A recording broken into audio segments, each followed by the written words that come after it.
Kung gusto mo ng movie na may action at may kurot sa puso, eto tamang movie para sa'yo.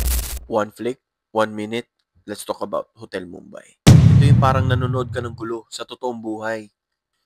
Isipin mo, isang normal na gabi sa isang luxury hotel sa India. Lahat ng mga tao, chill lang, normal ang takbo ng buhay. Tapos, out of nowhere, biglang sumugod yung mga terrorist.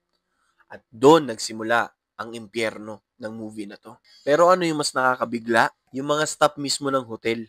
Imbis na tumakas sila, mas pinili nila magstay para iligtas yung mga guest nila.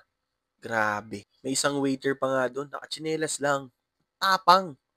Di siya action hero. Pero sa araw na yun, isa siyang bayani. Habang tumatagal ang oras, mas nag-i-intense ang every scene. Grabe. Alam mo yun? Parang nasa movie ka rin. Tapos imagine, true story to. Kung gusto mo ng movie na may action at may kurot sa puso, eto tamang movie para sa'yo. That was Hotel Mumbai in a minute. Like and follow for more quick flicks.